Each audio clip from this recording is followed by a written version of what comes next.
नाजरीन, आपकी खिदमत में एफएम सलीम का आदाब।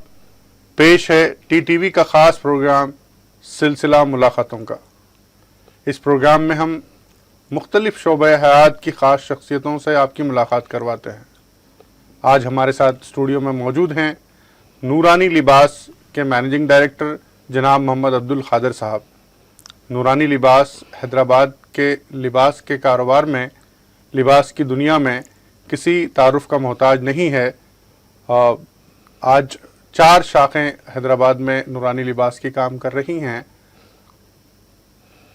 पेश है जनाब अब्दुल कादिर साहब का खास तारुफ। कहानियों में आमतौर पर कुछ किरदार इतने मशहूर हो जाते हैं कि उन्हें किताबों में पढ़ा और याद रखा जाता है, लेकिन हकीकी जिंदगी में कुछ किरदार खुद अपनी जद्दोजहद से कहानियां लिखते हैं। सारी कहानी इन किरदारों के इर्द गिर्द घूमती है। अपनी मंजिल के हुसूल के लिए सच्चाई और ईमानदारी से जद्दोजहद की जाए तो कामयाब होने से कोई नहीं रोक सकता। हैदराबाद में ऐसे ही एक किरदार का नाम मोहम्मद अब्दुल कादिर है। वो नूरानी लिबास के मैनेजिंग डायरेक्टर हैं। उनकी जद्दोजहद और कामयाबी की कहानी इस कदर मुतासिर कुन है कि सुनने वाले के लिए मुहर्रिक बन जाती है। खुद पर उसका एतमाद और बढ़ जाता है। उसे यकीन होने लगता है कि ऐसे ही जद्दोजहद करेगा तो वो भी एक दिन कामयाब हो जाएगा। आज हैदराबाद में नूरानी लिबास की 4 शाखें काम कर रही हैं और इस्लामी तर्ज के मखसूस लिबास के मैदान में वो लोगों की जरूरियात को पूरा कर रहे हैं। आज ये एक कामयाब ब्रांड है, लेकिन यहां तक पहुंचने के लिए मोहम्मद अब्दुल कादिर को जद्दोजहद का तवील सफर तय करना पड़ा। वो हुमायूं नगर में पैदा हुए। एसी गार्ड के मौलाना आजाद स्कूल में इब्तदाई तालीम हासिल करने के बाद उन्होंने मुख्तलिफ दुकानों में काम किया, लेकिन एक दिन उन्हें एहसास हुआ कि इस कलील आमदनी में वो अपनी और अपने खानदान की जरूरियात पूरी नहीं कर पाएंगे। जब उन्होंने दुकान के मालिक से तनख्वाह में इजाफे के लिए कहा तो उनसे पूछा गया कि उनके पास कौन सा हुनर है जिससे वो अपनी तनख्वाह में इजाफे की उम्मीद रखते हैं। उस वक्त वो शादीशुदा थे और शादी के बाद कोई भी हुनर सीखना बहुत मुश्किल काम समझा जाता है, लेकिन मोहम्मद अब्दुल कादिर ने अपनी नई जिंदगी शुरू करने का फैसला किया और चार मीनार पर वाक़े उमर टेलरिंग सेंटर में दाखिला ले लिया। दर्जी का काम सीखने के बाद मेहदीपट्टनम में इस्कान सेंटर में काम किया। शेरवानी, सदरी, कुर्ता पाजामा, तोप जैसे खूबसूरत कपड़ों की सिलाई का हुनर सीखा। तकरीबन 4 साल की कड़ी मेहनत के बाद जब उन्हें लगा कि वो अपनी सलाहियतों के बलबूते पर आगे बढ़ सकते हैं तो उन्होंने गुलशन कॉलोनी में एक छोटी सी दुकान शुरू की। फिर टोली चौकी में एक बड़ी दुकान कायम करते हुए कारोबार को वुसअत दी। उन्होंने अपना घर फरोख्त कर कारोबार करने की हिम्मत की और आज वो एक कामयाब बिजनेसमैन है। कभी वो खुद बेरोजगारी के मसले का सामना कर रहे थे, लेकिन आज तकरीबन 60 लोगों को रोजगार फराहम कर रहे हैं। उन्हें उम्मीद है कि उनके साथ काम करने वालों की तादाद बहुत जल्द 100 तक पहुंच जाएगी। टीटीवी के खास प्रोग्राम सिलसिला मुलाकातों का में हाजिर हैं जनाब अब्दुल कादिर साहब। अब्दुल कादिर साहब, अस्सलाम वालेकुम। वालेकुम आपका अस्सलाम। बेहद इस्तकबाल है, बहुत बहुत इस्तकबाल है प्रोग्राम में। जैसा कि मैंने आपको बताया कि इस प्रोग्राम में हम मुख्तलिफ शख्सियात की मुलाकात हमारे नाजरीन से करवाते हैं। सबसे पहले तो मैं जानना चाहूँगा कि नूरानी लिबास का जो इतना बड़ा नाम है, तो वो उसकी शुरुआत कैसे हुई? आप इस कारोबार में किस तरह से आए? जी, अस्सलाम वालेकुम वरहमतुल्लाहि वबरकातुहू। असल में साहब ये पहले तो मैं प्राइवेट में जॉब करता था, यानी कि 2000 से पहले की बात है। जी अब जब देखा कि प्राइवेट कारोबार में नौकरियों में लेकिन थोड़े दिन करे फिर छोड़ दिए, समझ में नहीं आया। मैं एक जगह मेरी शादी के बाद गया था एक साहब करे नौकरी के वास्ते, तो उन्होंने मेरे को मशवरा दिए कि तनख्वाह के सिलसिले में बहुत कम उन्होंने बता रहे थे। तो मैं बोला इतने में तो मेरा गुजारा नहीं हो सकता। तो उन्होंने बोले आप कुछ हुनर सीखे क्या, बोल के बोले अच्छा कुछ हुनर क्यों नहीं सीखे, आप हुनर सीखते तो अच्छा रहता था, मैं तो इतने पैसे आपको नहीं दे सकता हूँ, बोलते उन्होंने मशवरा दिया मेरे को। तो मैं सोचा, मेरे को पहले से शौक था ये टेलरिंग का, और ज़्यादा मेरे को कुर्ते पैजामे में भी शौक था खाली, यानी कि पैंट शर्ट दूसरी चीज़ें सीखना। बोलता हूँ उम्र के हिसाब से भी मुश्किल था, तकरीबन मेरी 28 के ऊपर 30 साल के करीब उम्र हो गई थी। जी तो इसलिए मैं कोशिश करा, जो टेलर थे जो दोस्त थे उनसे मशवरा करा। तो उन्हें एक मशवरा दिया एक हमारे दोस्त कि चार मीनार के बाजू के एक उमरी टेलरिंग सेंटर है, वहाँ पे खुद्दूस साहब है, उन्होंने बहुत अच्छा सिखाते आपको बोल। तो जाके मैं उनसे मुलाकात करा। मुलाकात करने के बाद में उन्होंने बोले ठीक है आप सीख ले सकते हैं, मेरी इतने अगर पूरा अगर जेंट्स का काम सीखना चाह रहे तो ऐसा 1700 रुपये होते हैं, जी मैं सिर्फ कुर्ता पैजामा सीखना चाह रहा हूँ बोल के बोला। तो उन्होंने बोले 1000 रुपये में मैं आपको सिखा देता हूँ बोल। तो वहाँ से मैं शुरू करा, 1000 रुपये उनको दे के काम सीखना शुरू करा। तो पहले उन्होंने मेरे को कुर्ते जो पुराने रहते थे वो खोल के लेके आओ बोलते थे, फिर उसको इस्त्री मारना, फिर उसको फिर कैसा सिलाई करना, ज़रा टेढ़े बिंगे सीधे लेना है सर का, उसकी मशक्क़त है। फिर एक हफ्ते के बाद में फिर मेरे को समझ में आ गया, फिर नया कपड़ा लेके आओ बोल के बोले। नया कपड़ा लेके आया मार्केट से ख़रीद के, एक 30 रुपये मीटर का ऐसा लेके आया कि 165 रुपये का 5.5 मीटर लेके आया। तो उसके कटिंग बताया उन्होंने, जी कटिंग कैसा करना बोल के। ये कब की बात होगी खादर ये 2001 की बात है सब, 2001 के बाद की जी, जी जी 2000 के बाद की बात है। कितना अरसा आपको लगा होगा टेलर मास्टर मैं साहब के एक पास 2 महीने में अल्हम्दुलिल्लाह अल्लाह के फजल से जी। 2 महीने में सीख लिया था। कटिंग भी सीख लिया और सीधा भी सीख लिया, उनके खुद्दूस साहब को नहीं सीखा। अच्छा उसके बाद में फिर रमज़ान का महीना आ गया। अच्छा तो खुद्दूस साहब बोले कि भाई रमज़ान के महीने मैं तो नहीं सिखा सकता, या मेरा खुद कारोबार रहता, लिहाजा रमज़ान के बाद आप आ सकते हो। तो घर पे मैं शुरू कर दिया, अच्छा घर पे सीना शुरू करा। एक 15-20 जोड़े घर पे खुद सिया कटिंग करके। तो ऐसा ऐसा सीता था, रोज़ का एक जोड़ा भी नहीं होता था, पर सीना शुरू करा। उस ज़माने में लोग कोई 100 रुपये कोई 120 रुपये देते थे। जी तो ऐसे ऐसा ऐसा सीना शुरू करा। फिर रमज़ान होने के बाद में फिर उनके पास तो नहीं गया, वहीं एक दुकान पे चलेगा, मेहदीपट्टनम पे अस्कंस बोल के दुकान है आजम साहब की। तो उनके ने जाके फिर मैं काम करा, कारीगरी पे गया उनके पास। मैंने कारीगरी पे गए बाद में फिनिशिंग मेरी उनके जो शोरूम के हिसाब से सही नहीं थी, क्योंकि घर पे काम करता था मैं। जी तो फिर जब जाके उनके ने काम करा, छोटे बच्चों के 1 साल के बच्चों के उन्होंने सीने के वास्ते दिए थे, सीने के वास्ते। तो तकरीबन मैं 1 हफ्ते में 2 जोड़े सिया उनके पास, कारीगरी करा। तो 30 रुपये मिलते थे एक जोड़े को। तो 2 हफ्ते काम करा मैं उनके ने, तो 120 रुपये ऐसा मेरे को मिले जी 4 जोड़े सीने के बाद में। तो वो 120 रुपये लिया तो इतनी खुशी हुई मेरे को, अल्हम्दुलिल्लाह मेरी मेहनत की कमाई है बोल के। हाँ मेहनत की कमाई है बोल के। तो उस टाइम पे मैं जाके फिर मेरे को एक लड़का भी हो गया था उस टाइम पे। तो जाके वो पाउडर का जो डब्बा था बच्चे के वास्ते लिया, तो 128 रुपये में मिला। अच्छा तो बाद में सोचा मैं मेरे 15 दिन की मेहनत में एक बच्चे को इसके ऑर्डर का डब्बा हाँ भी नहीं बड़ा होता है, 4 दिन में खत्म हो जाता था डब्बा वो। जी जी जी ये तो नहीं मेरा फिर कैसा होगा बोल के सोचता था, मगर हिम्मत नहीं आ रहा। जी फिर भी मैं कोशिश करते रहा। फिर जमात के जो साथिया हमारे हैं उनके भी कपड़े घर पे देते थे, तो घर पे भी काम करता था मैं, शोरूम में भी जाके कारीगरी करता था। बहरहाल आजम साहब का बहुत बड़ा एहसान है कि अस्कस के जो उनके जो जी हमारे सेठ है कि उनका बहुत बड़ा ताउन रहा है कि उन्होंने बहुत हिम्मत दिलाया मेरे को जी कि फिनिशिंग अगर सही भी नहीं है तो मास्टर को बोल दिए कि मास्टर इनको परफेक्ट करा रमज़ान आइंदा रमज़ान तक। अच्छा तो अल्हम्दुलिल्लाह तकरीबन 4 साल वहाँ पे काम करा। फिर वहाँ पे उनके बाद मास्टरी भी करा, कटिंग भी करा, फिर घर पे भी काम करता था मैं।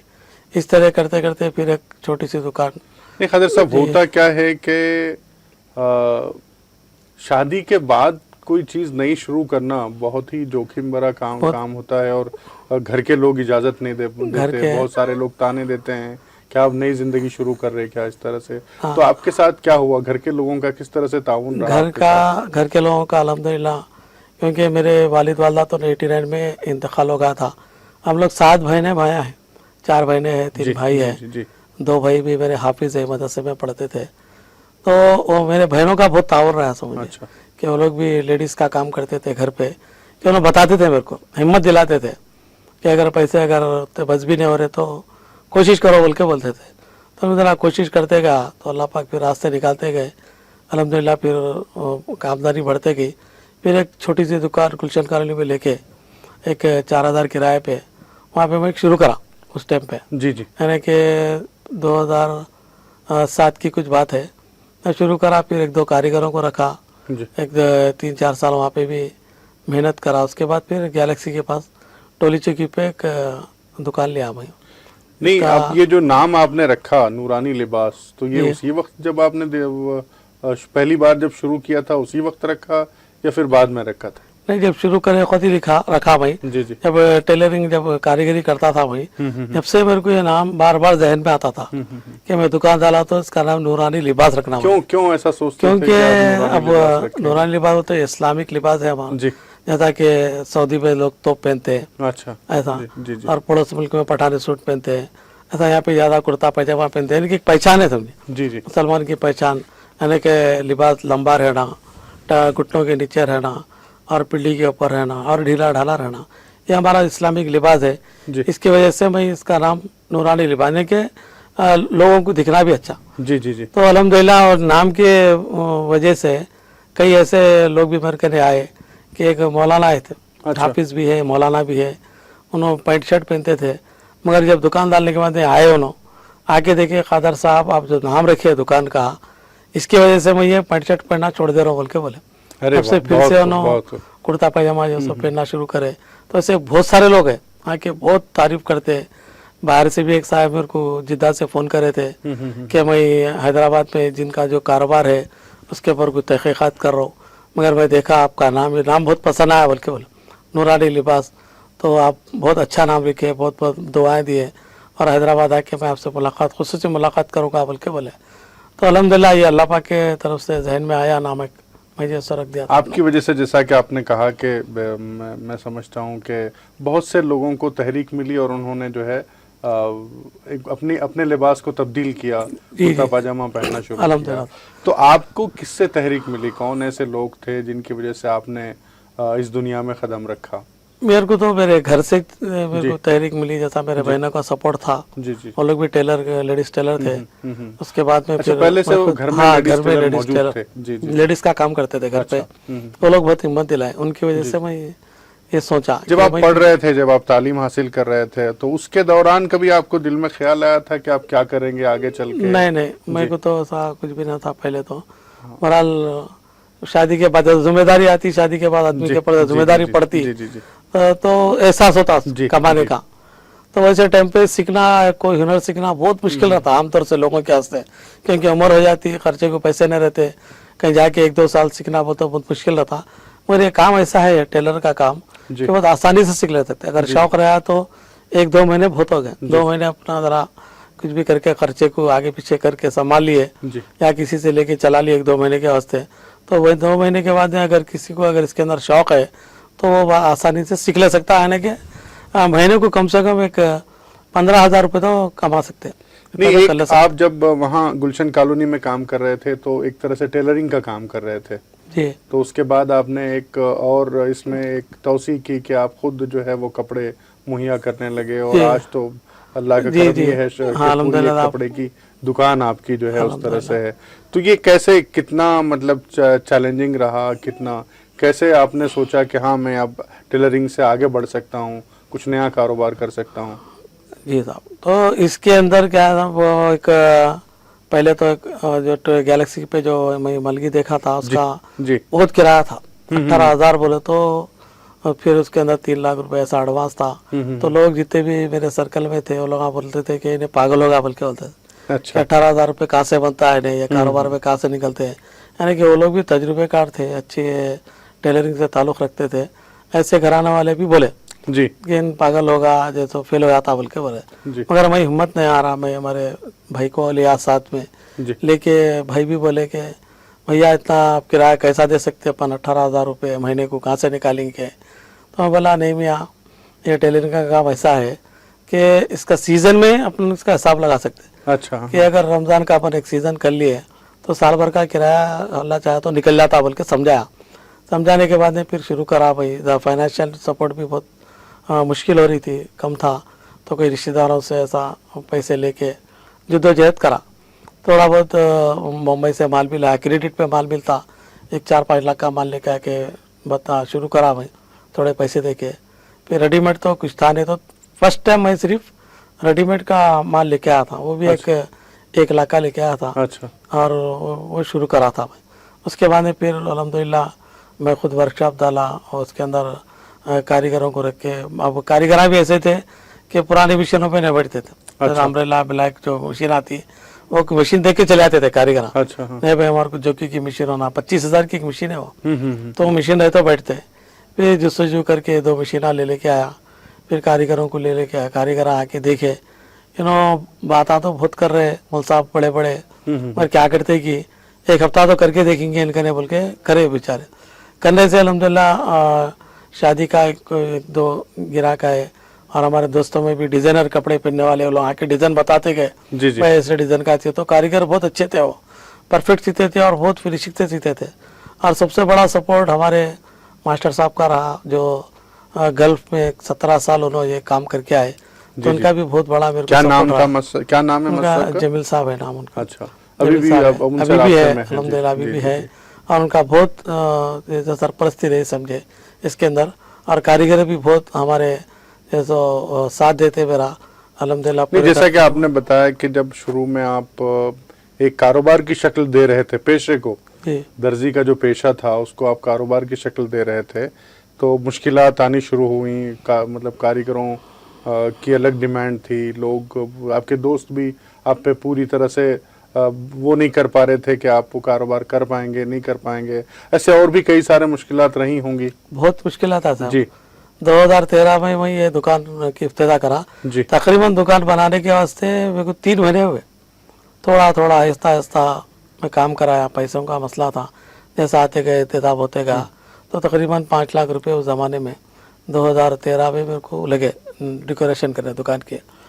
तो उसके बाद दुकान ओपन करा। दुकान ओपन करके मैं बाहर के सफ़र पे चले गया था, तो 4 महीने के वास्ते। अब तो उस टाइम पे बहुत मेरे को मुश्किलात पेश आई, जी और कई लोग किसी से कर्जा लेके भी करा था काम, वो भी आके दुकान पे ठहर गए। बाद में फिर मैं 2014 में हमारा मकान था, ज़ाती मकान था, जी। तो मकान फिर फरोख्त कर दिया हम अच्छा अल्हम्दुलिल्लाह। 35 लाख में वो मकान बेच के, तीनों भाइयों के हिस्से में था वो, बेच के दोनों भाइयों को बोल दिया मियाँ तुम लोग अभी दुकान के अंदर हिस्सेदार है, अच्छा जब कारोबार आगे बढ़ेगा तो मकान ले लीजिए, या तीनों मकान अलग अलग दिला देंगे बोल के। जी जी तो अल्हम्दुलिल्लाह वो फिर पैसों से फिर आगे बढ़ना शुरू करा। फिर 2016 में मलकपेट पे जो जी जी। अकबर प्लाजा के बाजू 3 शटर है, उसके अंदर 3 लाख एडवांस था, वो वहाँ पे एक बिराज का इब्तिदा करा, जो छोटे भाई हमारे अब चलाते हो वो दुकान। नहीं, कई बार ऐसा होता है कि जब हम एक कारोबार अच्छा चल रहा होता है उसको उसकी तोसी करने में बहुत सोचते हैं, अच्छा होगा नहीं होगा, कामयाब होगा नहीं होगा। तो आप किन हालात से गुजरे, क्या कश्मकश थी? नया कारोबार में नए तोसी के वक्त आप टोली चौकी से मतलब मलकपेट की तरफ आ रहे थे, तो क्या उस वक्त के कुछ हालात, कुछ यादें बता सकते हैं? मलकपेट में डालने का मकसद ये था जी कि हमारे सीज़न में तकरीबन पेपर ऐड भी देते वैसे, तो सर्कल में जान पहचान भी ज़्यादा है। तो हम असल में हमारा जो एक तोप का हम पहले शुरू करे थे 2016 में तोप। तो जब तोप का चलन बहुत कम था हैदराबाद में, तो उससे पहले तो सदरियों का था, पासकोटों का सदरियों का, वो भी अल्हम्दुलिल्लाह 2015 में अच्छा सक्सेस रहा। जी तकरीबन वो ज़माने में 400 सदरियाँ बेचे, पासकोट ज़्यादा सदरियाँ जो है 400 सदरियाँ बेचे। और दूसरे दुकानों पे जाके मैं मालूम करा तो वो लोग 5 सदरियाँ बेचे, कोई 6 बेचे, ज़्यादा चलन नहीं था। तो उस टाइम पे 400 सदरियाँ बेचे सीज़न में। उसके बाद जब बाहर गया था मैं, तो एक फैंसी तोप ले गया था पैटर्न का, उम्र गया था मक्के से।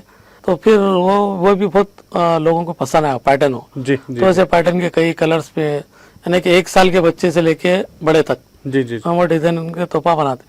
तो फिर 2015 में यहाँ सईदाबाद के कस्टमर भी, अकबर बाग के कस्टमर कई लोग आते थे, और बोलते कि यहाँ पे आप मलकपेट में भी एक ब्रांच डालो।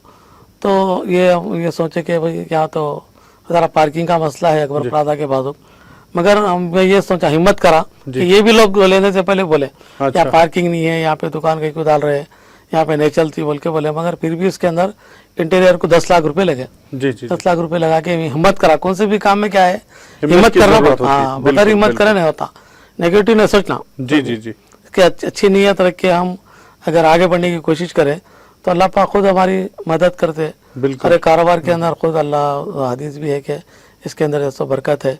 तो अल्हम्दुलिल्लाह मलकपेट में भी अच्छा रिस्पॉन्स आया जी जी और अच्छा जैसो कामयाब रहा।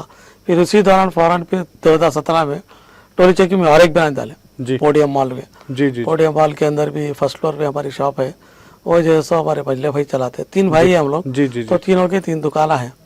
अब अल्हम्दुलिल्लाह जो पुरानी दुकान है गैलेक्सी की, उसको भी जैसो तवस्सी करके एक मलकी थी, पहले एक शटर था, जी जी फिर बाद में सिल्लर में वर्कशॉप डाले, बढ़ाते गए आहिस्ता आहिस्ता, कारोबार बढ़ते गया। पहले 1-2 मशीन थे, बाद में अब अल्हम्दुलिल्लाह 20 मशीन है मेरे पास, 20 अच्छा, कारीगर। अभी अगर मैं ये जानना चाहूँ कि नूरानी लिबास की खुसूसियात क्या हैं, अगर नाजरीन जानना चाहें तो क्या आप खुसूसियात बताएंगे इसके? खसूसियात क्या है, जी ये हम कस्टमाइज डिजाइन करके सीते, जो कस्टमर जो चाहता। या टेलरिंग लाइन में अक्सर कैसा होता जी कि टाइम पे कपड़े नहीं देते, वो एक कंप्लेंट रहता। तो हम आकर डिलीवरी डेट डाल के हम उसकी बुकिंग के वक्त ही बोल देते कि अगर 17 तारीख को मिलना है तो बराबर 17 तारीख को वो पैक करके रख देते। जी एक तो प्रॉम्प्ट डिलीवरी देते, दूसरी फिटिंग का मसला रहता और फिनिशिंग का रहता। तो अल्हम्दुलिल्लाह तजुर्बेकार कारीगर है, मास्टर है, इसकी वजह से लोग पसंद करते। जी जी होता है इसमें भी, नहीं बोल के नहीं, काम है, 100 में एक आध को पसंद नहीं आता भी। अगर नहीं आता हमारा खुद कपड़ा रहता, हम उसको दूसरा बना के दे देते। खास बात है, बहुत अच्छी बात है कि अगर मैं समझता हूँ अगर कस्टमर को समझ में ना आए और उसको आप दूसरा ड्रेस सिलवा के दे रहे हैं तो ऐसी सहूलियत बहुत कम बना के देते हैं। और अगर कलर गया, जी अगर कुछ शिंक हो गया तो उसको भी हम रिटर्न ले लेते। और कोई लेके जाने के बाद में हमारे कहने जो रेडीमेड है, जी जी और लेके जाने के बाद कोई अगर वापस करना चाह रहे तो उसको पूरे पैसे वो दे देते, बहुत वापस भी लेते और एक्सचेंज भी करते, कभी भी एक्सचेंज भी करते और पूरे पैसे वापस भी देते, खराब नहीं करना पड़ता। शायद यही वजह है कि कस्टमर में भरोसा बढ़ता हो जाता है। सकता है। नाजरीन, अब वक्त हो चला है एक ब्रेक का। इंशाल्लाह ब्रेक के बाद हम फिर हाजिर होंगे। देखते रहिएगा TTV।